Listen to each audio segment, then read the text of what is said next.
कुंडलपुर के बड़े बाबा की जय। संत शिरोमणि आचार्य भगवान श्री विद्यासागर जी महामंदिराज की जय। दीक्षा के बाद आचार्य महाराज शीतकाल पनागर में करके कुंडलपुर जी पहुंचे और आचार्य महाराज प्रतिदिन बड़े बाबा की वंदना करने जाते थे। हम लोग भी जाते थे।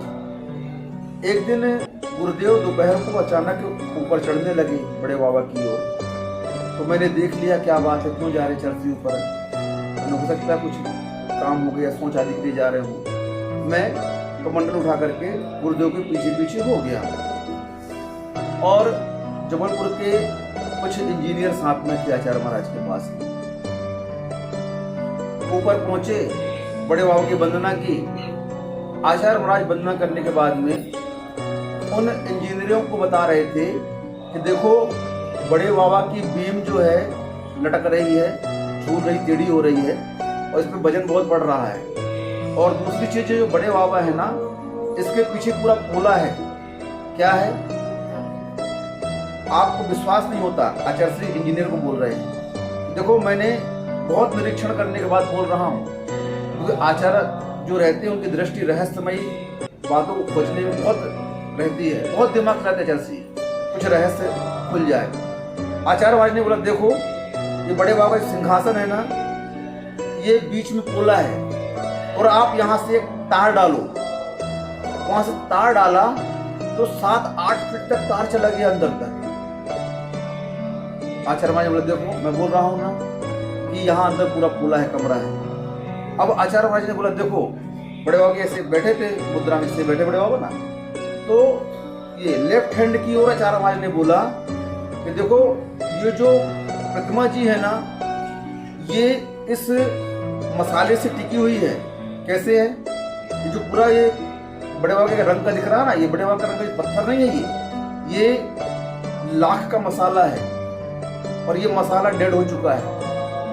इंजीनियर बोला कैसे महाराज जी? बोले एक रॉड लेके आओ आप, तांबे की रॉड भी रखी हुई थी वहां पर। इतनी बड़ी तांबे की रॉड लेके आ रहा है और आचार्य बोला इसको यहाँ पर थोड़ा सा ठोको आप। ठोका आया आचार्य महाराज ने उस इंजीनियर से, ऐसे ठोकते गए रॉड अंदर घुस गई पूरी। कम से कम 3-4 फीट की रॉड थी। इंजीनियर देख के दंग रह गया कि क्या बात है, जो हम खोज नहीं पाते हैं, समझ नहीं पाते हैं, आचार्य महाराज की दृष्टि कैसे चली गई। और आचार्य महाराज ने बोला कि जल्द से जल्द बड़े बाबा को नए मंदिर में पहुंचाना होगा, तभी हमारी धरोहर सुरक्षित रहेगी। तो ये दृष्टि हमारे आचार्य महाराज की बड़े बाबा के प्रति बहुत पहले स्पष्ट हो चुकी थी। और उसमें आचार्य महाराज ने कहा कि मैं ये सब निरीक्षण आज से नहीं कर रहा हूं, मुझे 20 साल हो गया।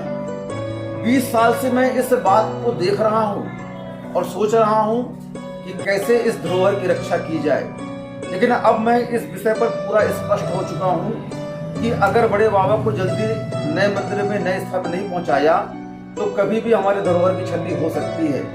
और आचार्य महाराज की भावना के अनुरूप सभी जानते हैं बड़े बाबा नए मंदिर पहुंचे और आज हमारे बड़े बाबा हजारों वर्ष तक सुरक्षित हैं, जो जैन धर्म की ध्वजा को आगामी आने वाले काल में अपने साथ लेकर के जाएंगे, फहराएंगे।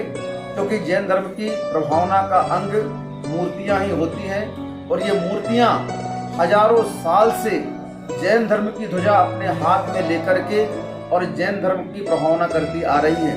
क्योंकि पंचम काल में धर्म का उत्थान और पतन होता रहता है और उस उत्थान और पतन के बीच में श्रावक अपने धर्म को छोड़ देता है। लेकिन ये मूर्तियां जिन धर्म की पहचान को जीवित रखती हैं। इसलिए आचार्य महाराज कहते हैं कि इस कलिकाल में जितनी मूर्तियां बना करके रख सको रख दो, क्योंकि आगे आप लोग कम हो जाओगे, समाज क्षीण हो जाएगी, पतन हो जाएगा समाज का। लेकिन ये मूर्तियां जैन धर्म की ध्वजा को आगे कई वर्षों तक फहराती हुई चलेंगी। इसलिए गुरु जी की सोच पर हमें थोड़ी सी विचार करनी चाहिए, गुरु जी की भावना को हमें पूर्ण करना चाहिए। बड़े बाबा तो बैठ गए, लेकिन सभी श्रावक इस कली काल में जितने श्रावक हैं कम से कम उतनी मूर्तियां तो बना करके आप रखिए अपने प्रतिनिधि के रूप में, ताकि जैन धर्म में वो मूर्तियां आगे जैन धर्म का झंडा लेकर चले। कौन अभिषेक करेगा, कौन पूजा करेगा, इसकी चिंता आप मत करो। बहुत सारी मूर्तियां इस जमीन के गर्भ में हैं, उनको कौन प्रक्षाल कर रहा है, लेकिन जब भी निकलती हैं वो तो जैन धर्म की प्रभावना होती है।